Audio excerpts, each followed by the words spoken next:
こんにちは。今回は武器の厳選、限界突破等の武器強化についてのお話です。限界突破が実装されてから、皆さんはもう武器の強化や厳選等できたでしょうか？その中で、もうちょっと効率的に強化できた、失敗したなと感じたところもあると思います。そこで少しでも後悔のしない武器の強化ができるように、今回は武器の作成や強化、限界突破等について解説していきます。改めて基礎的なことから、現状のおすすめ武器等についても触れていきますので、ぜひとも最後まで見ていってくださいね。それでは早速見ていきましょう。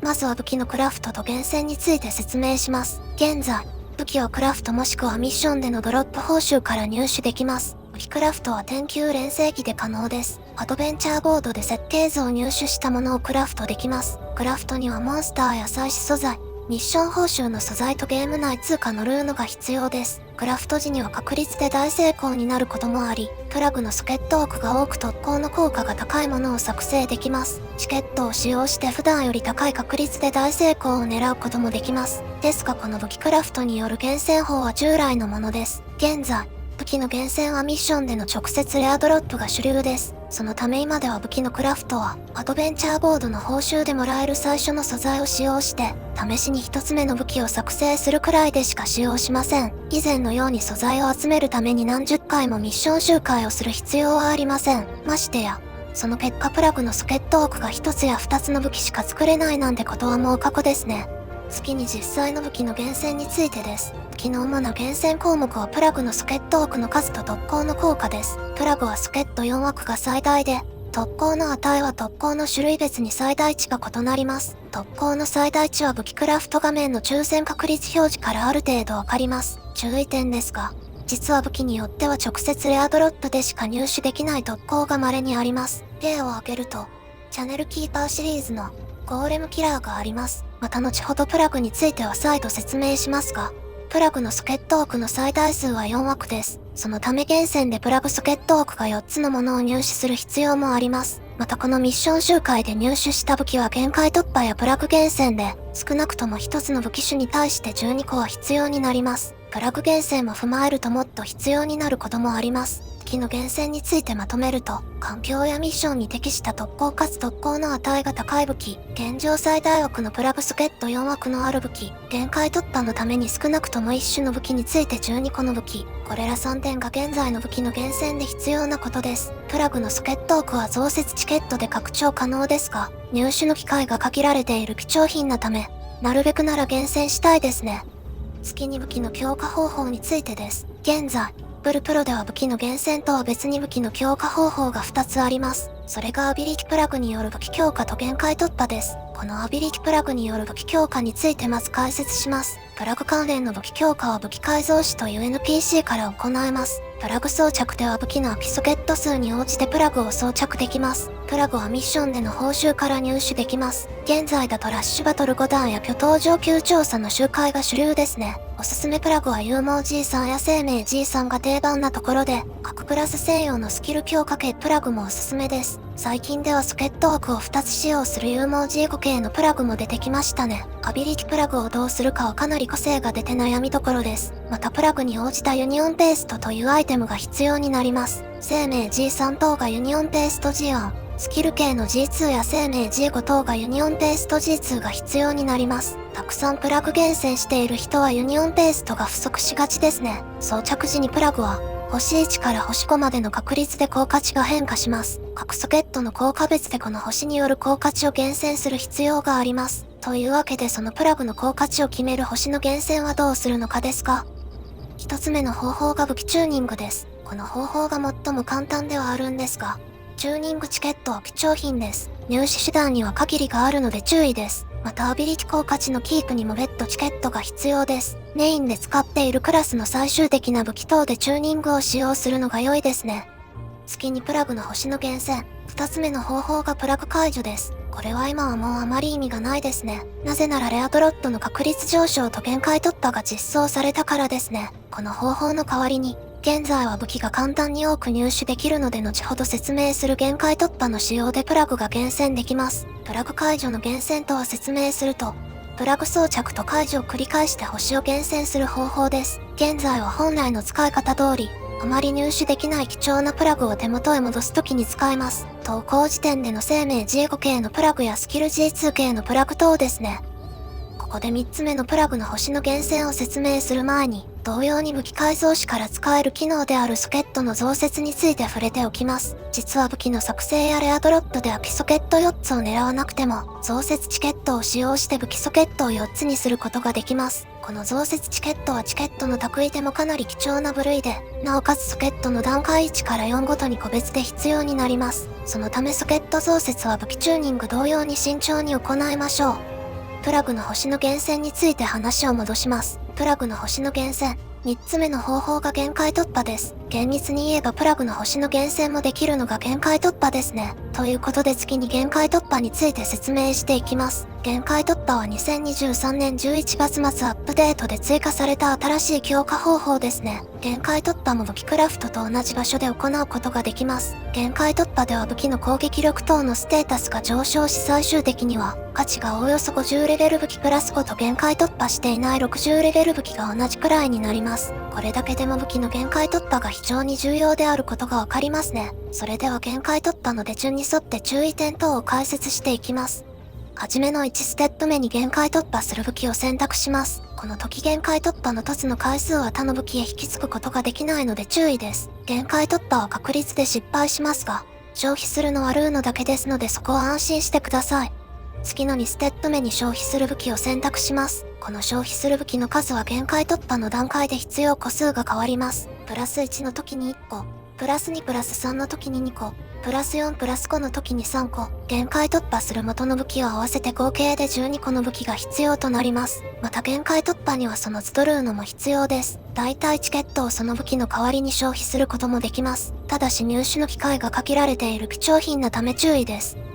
次の3ステップ目では継承する能力を選択します。ここでは元となる武器と素材として消費した武器の中から自由に能力を選択して継承できます。継承できる能力は特攻とプラグでそれぞれ選択可能です。特攻は別の効果のものや、より数値の高い特攻へ変更し、上書きすることができます。具体的にはゴブリンキラーからグランドキラーへ、グランドキラー 8% から 11% へといった感じです。プラグも同様で不屈から生命へ。有毛 G3 星2から星5へといった具合に自由に変更できます。プラグのソケットオークの数は限界突破で用いる武器の中で最大のものが適用されます。元となる武器の最大ソケットオークが2つでも、素材で消費した武器の中に最大ソケットオークが4つのものがあれば、能力の継承時に最大ソケットオーク4つで、プラグの能力を選択して継承できます。限界突破の最大回数はプラス5であってもさらに限界突破することができます。これはどういうことかというと、つまり能力の継承目的で武器の合成ができるということですね。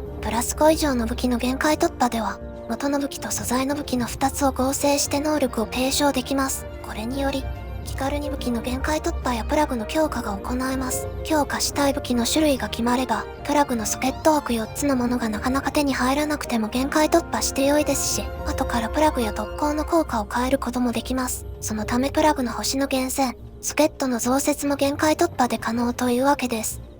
最後のステップ4では最終的な限界突破による結果と成功率が確認できます。確率はプラス1から5の順番で 100% から順に 20% ずつ下がります。ですが今のところ限界突破に失敗しても、ルーノを消費するだけですので、継承する能力に間違いがなければ成功するまでただ限界突破を繰り返すことになります。現在はミッションのレアドロップが多いため、余分な武器を売る金策で、ルーノを増やせます。売却専用アイテムを売ってもルーノが足りない人にはおすすめの金策です。またできるだけ効率よく武器を強化したい人に限って言えば、プラグの星の数が5に厳選できた武器や、特攻の値が最大のものを揃えてから、限界突破をすることで消費するルーノを抑えることができます。ですがこれだけ限界突破で柔軟に武器を強化できるので、ある程度武器が揃っている人以外は、どんどん限界突破して良いと思いますし、武器が揃っているような人はルーノが余っているので、個人的にはそこまで効率を求めて限界突破しなくても良い気もします。結局は武器で溢れることになりますからね。ただ特攻の値が高いものや、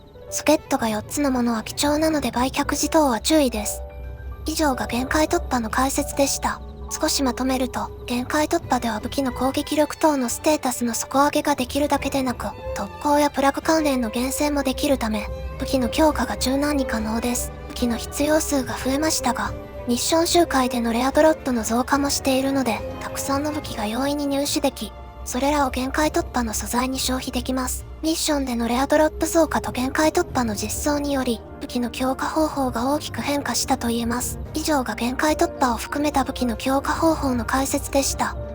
次に2024年1月上旬、現時点でのおすすめ武器についてです。ここからは個人的な意見と現環境的な要素が多分に含まれるので注意です。今、個人的におすすめな武器は非属性武器です。なぜなら非属性による属性やられや属性バーストが非常に強いからです。そのため現在、基本的にはどこに持って行っても非属性が強いレベルです。属性について詳しくは上級バーンハルトの解説動画でも触れています。非属性が強い理由として、60レベルの非武器が落ち、現状主流となっている上級巨頭の遺跡でも非バーストが強く非武器の周回でクリアできるからですね。実は上級巨頭の遺跡では多くのエネミーが非耐性を持っているにもかかわらず、非武器での周回ができてしまうほどには非属性が強いです。今後さらにバランス調整が入らない限り、高難度といえば非耐性エネミーが主軸のミッションになりそうです。非武器が常に最適解とは言えないかもしれませんが、どこにでも持っていけて強いのは確かですね。そんな非属性武器でさらにおすすめの武器は、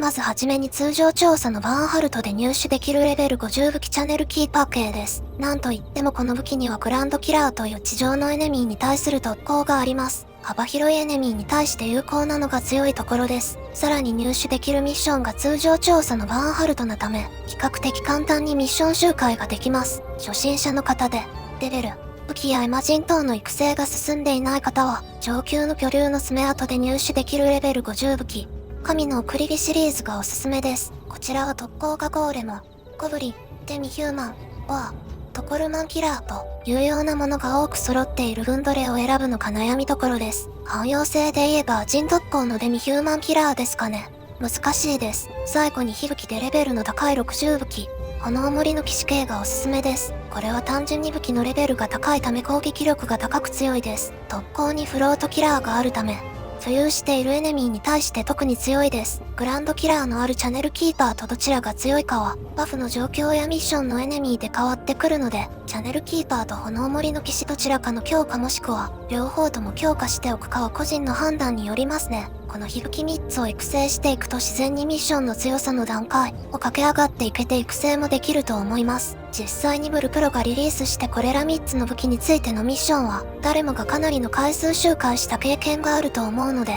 初心者の方も同じ道をたどるのかなと思っています。また、限界突破が実装されたため、武器の攻撃力が上昇し、間接的に属性バーストと直接与えるダメージに対してバランス調整が入り、さらに非耐性エネミーにすることで高難度化させている上級巨頭の遺跡について、このミッションでは雷武器かつバファリア特攻のある攻防一戦により適性があったりもします。理想は各ミッションごとに弱点耐性をついた武器を最大まで限界突破やプラグ強化して使用するのが良いんだと思いますが、そこまでアップデートのたびに労力を避ける人はおそらく少数ではないでしょうか。個人的には本末転倒気味ではありますが、各個人が健全な内容でかつ楽しめる範囲でゲームが遊べれば、特定の武器にそこまでこだわる必要はなくむしろ、最大まで限界突破やプラグ強化、特攻の厳選をする方が重要だと考えますね。以上がおすすめ武器についてのお話でした。